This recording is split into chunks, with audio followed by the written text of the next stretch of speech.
33岁乌克兰女星瑞莎来台发展10年，从2013年就开始申请归化台湾，却频频受阻。历经多次失败后，昨天24日，她终于如愿领到台湾身份证，成为正港台湾人。总统蔡英文第一时间亲自到瑞莎脸书留言，暖心的一番话被网友赞爆。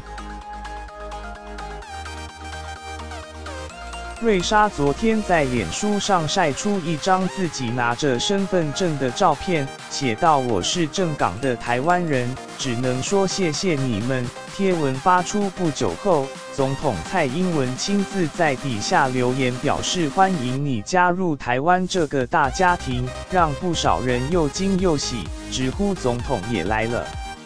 真的假的？本人总统好。总统亲自恭喜耶，捕获野生小鹰，而瑞莎也亲自回复小鹰非常感谢。